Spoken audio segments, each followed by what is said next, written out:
Bueno, pues buenos días a todas y a todos y bueno, gracias al comité organizador por darnos este espacio para participar.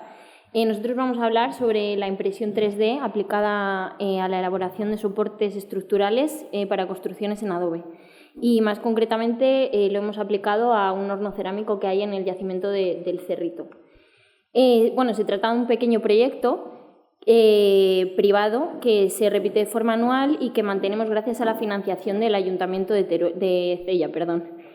El proyecto tiene tanto una vertiente arqueológica como una de conservación-restauración y en este caso vamos a hablar de la parte de conservación-restauración en la que participamos tanto yo que dirijo esta parte como Marcos, que es arqueólogo y técnico en virtualización, Eva, que está por ahí sentada entre el público, y nuestra compañera Juliana, que son las técnicos de conservación-restauración. Y bueno, pues ahora Marcos nos va a poner un poco en contexto sobre la parte arqueológica y ya pasamos a explicaros el soporte. Hola, buenos días. Nada, unas pinceladas muy breves acerca del yacimiento, que tampoco es en lo que nos vamos a centrar. El yacimiento del Cerrito es un castro celtíbero que está ubicado en el pueblo de Cella, en la provincia de Teruel, y básicamente tiene una cronología de la Edad del Hierro, que esto comprende, por los análisis que hemos hecho, un siglo IX a.C. hasta el momento de desocupación, siglo I a.C. Bien, destaca por un entramado urbano bastante denso, por tener zonas de taller, zonas de testar, un yacimiento dedicado principalmente a la producción cerámica y, como tal, pues cuenta con un horno para su propia producción. Bien, este horno tiene unas características bastante especiales, es de los primeros que se han sacado de su tipología y está realizado con un encuadrado de adobe como estructura principal, sobre el que se asienta una cúpula realizada en adobe y cal. Bien, más o menos el propio horno pues tiene una capacidad para 24 piezas cerámicas. ¿Sigues con...? Sí, en cuanto a la parte de conservación-restauración del horno, resulta un tema bastante complejo por el material del que está hecho, que es adobe. Además, al ser un elemento hueco, como es el caso de la cúpula que veis en la imagen, tiene una gran fragilidad estructural y bueno, pues lleva en peligro de derrumbe desde que se terminó de excavar en el año 2020. Teniendo en cuenta todo esto, pues en esta última campaña de 2022 se nos ocurrió entre todo el equipo plantear un soporte interno elaborado mediante modelado de impresión 3D que pudiera, que esté morfológicamente adaptado a la cúpula y que, pues eso, adaptándose a esta morfología, pueda sostenerla en caso de que ésta llegue a derrumbarse. Vale. Luego, para ello nos hemos basado en los siguientes objetivos. Por un lado, los criterios de restauración, que ya por todas o casi todas conocido, de mínima intervención, priorizar la conservación preventiva por encima de la curativa y reversibilidad siempre que esto sea posible. Y bueno, pues para ello nos hemos basado en el ensayo de técnicas no invasivas, como es el caso de la impresión 3D, y la impresión 3D como alternativa a la técnica tradicional del encapsulamiento de adobes, que es lo que más se utiliza. Y bueno, pues para ello quisimos incorporar las actuales herramientas digitales a las técnicas de conservación y restauración tradicionales. Bien, en ese sentido, la intervención la planificamos en 4 fases. Estas fases son la fotogrametría, el modelado 3D, la impresión 3D y el montaje in situ. Bien, la primera de ellas, la fotogrametría, fue el punto de partida. Nos dimos cuenta de que no podíamos acceder por recursos limitados a un láser escáner ni nada por el estilo, por lo que tuvimos que hacerlo de una forma un poco más barata. Esto es el caso de la fotogrametría.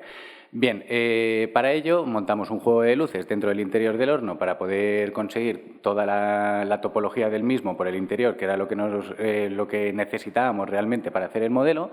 Y en base a eso hicimos una sesión fotográfica de 74 fotos, a partir de las cuales sacamos la primera nube densa de puntos, que es la que tenéis que soy abajo a la izquierda, exactamente, y a través de ella luego montamos la malla final, que es la que podéis ver arriba a la izquierda.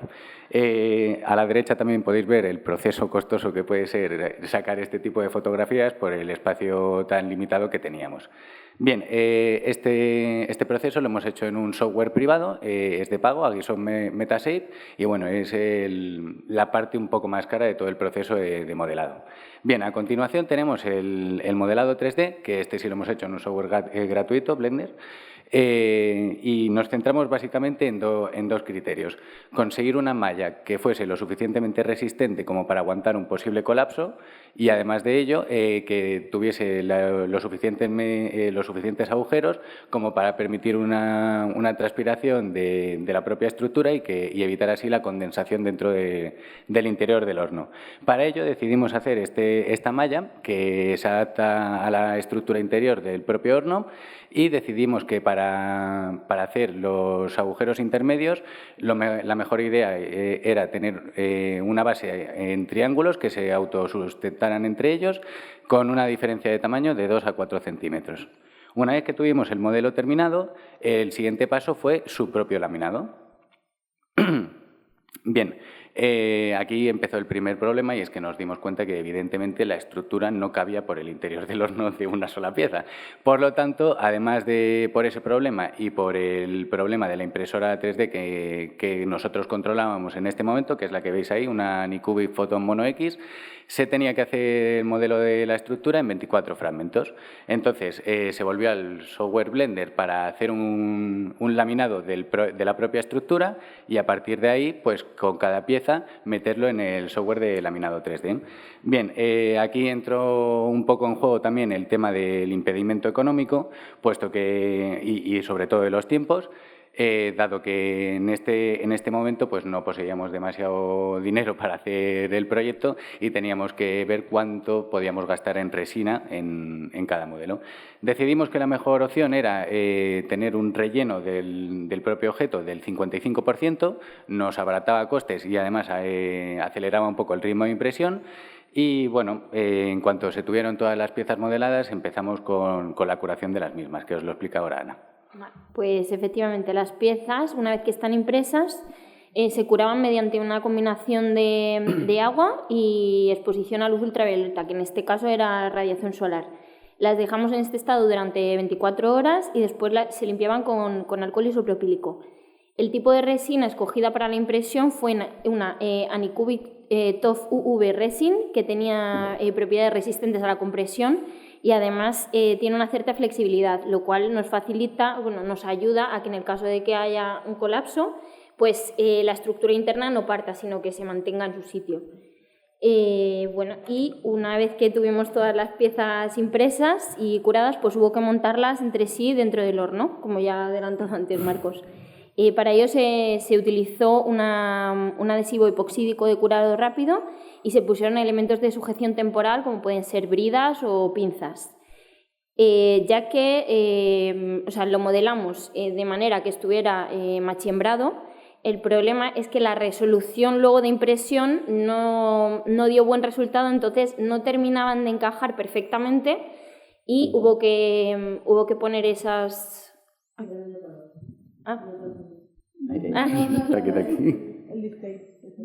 Vale, lo del tiempo sigue. Vale.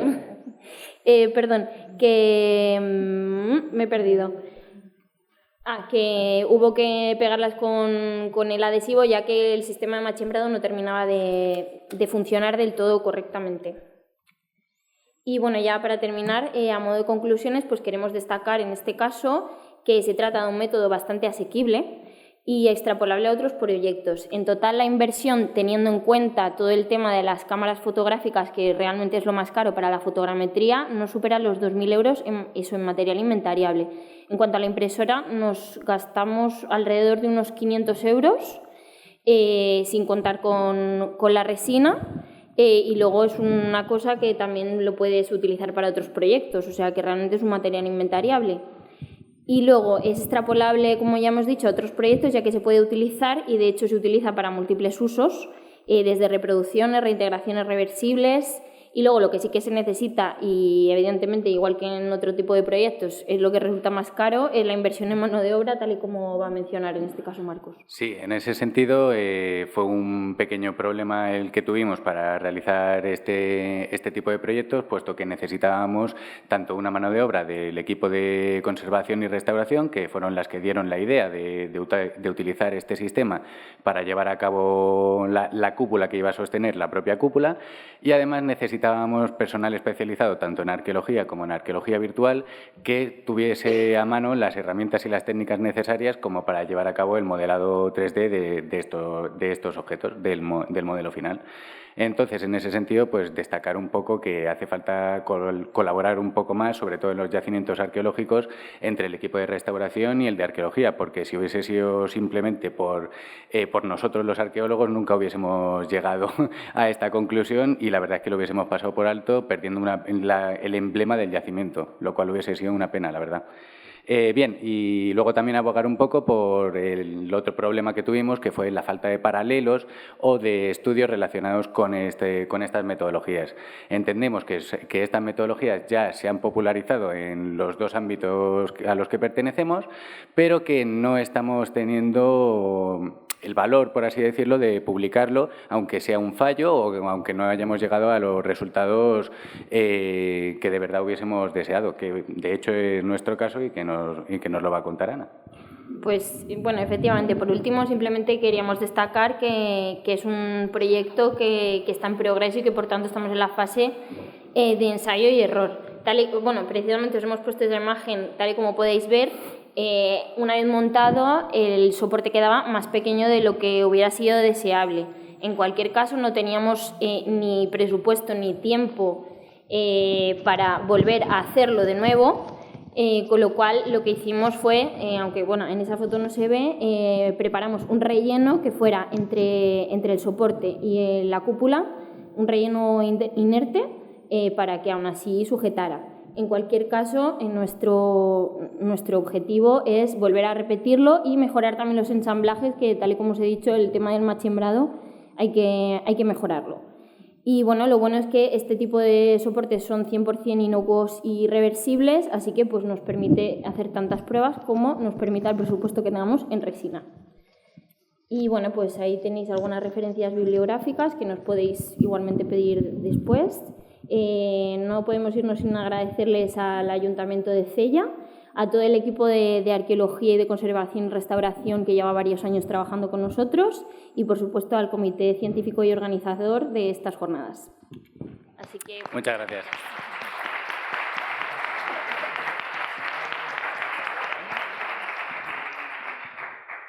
Muchísimas gracias. Bueno, yo por mi parte os invito a seguir avanzando con este proyecto. Me parece súper interesante y creo que en los próximos años se irá implementando más seguramente en los yacimientos. Seguro que sí. Si alguien tiene alguna pregunta. ¿Alguien tiene alguna pregunta?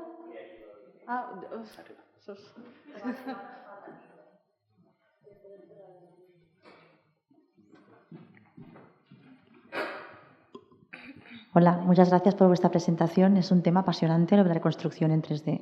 Muchas la gracias. Reintegración de faltas en soporte, en fin, se utilizan muchas cosas y más que se utilizará.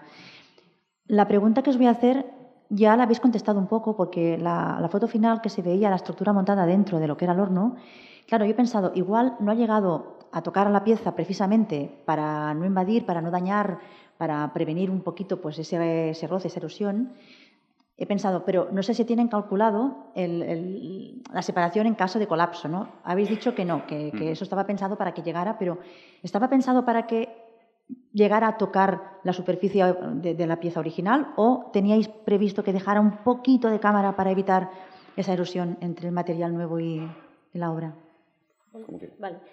Sí, o sea, teníamos previsto, más o menos lo que habíamos previsto era como un par de centímetros o 3 de margen. Como es una estructura muy irregular, en algunos sitios quedaba un poco más de espacio que en otros. Lo que pasa es que, digamos que por prudencia... Por miedo a pasarnos de largo. Sí, nos pasamos un poco de prudentes y al final realmente una vez montado sí que vimos que quedaba bastante más pequeño de lo que habíamos previsto. No sé si te contestaba la pregunta. El problema de eso es que había solo una oportunidad y preferíamos que quedarnos cortos a pasarnos y no dejar nada puesto al elemento porque, ya te digo, lleva 5 años, una cosa por el estilo, descubierto y cada vez va bombando más y se iba a acabar perdiendo. Por lo menos que si tuviese una situación de derrumbe, que el derrumbe se quedase in situ y tener la posibilidad de hacer un remonte en algún momento. Claro, o sea, la cosa es que si nos pasábamos, digamos, de grande o si podíamos dañar, si quedaba muy justo, mientras que en el caso de que quedara pequeño, como fue el caso, pues luego hemos metido un relleno inerte entre medias para que amortigüe y, bueno, pues se queda, digamos que se queda bien. Nada. Bueno, la siguiente pregunta que es aquí. Hola, muchas gracias a los dos por la presentación. Yo me he quedado porque al principio habéis dicho que uno de los criterios de diseño para hacer esta red era evitar la condensación dentro del horno y demás, y quería saber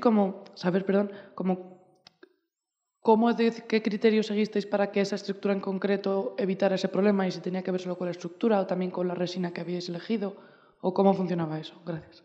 Bueno, no sé si he entendido bien la pregunta, pero el tema de la condensación, ¿no? Sí. Claro, precisamente se diseñó digamos, no se diseñó una estructura opaca, sino con agujeros, o sea, una estructura triangulada para evitar la condensación entre el soporte y el horno. Luego tiene un sistema de cubrición que sí que permite dejar pasar el aire. O sea que la cosa, realmente lo que nosotros queríamos es que no se produjera una cámara ahí de condensación entre lo que es el soporte, que está adaptado a la morfología, y la propia cúpula. No sé si te... Vale. Sí, además el primer modelo que tuvimos intentaba ser un negativo del interior del horno. O sea, literalmente la primera idea fue intentar meter un mazacote de resina en medio del horno y en base al ensayo y error pues decidimos lo que dice Ana, una estructura un poco más abierta que tuviese ventilación, los triángulos sobre todo porque es la estructura más resistente y dada la resina que había elegido el equipo de conservación-restauración era la idea más práctica.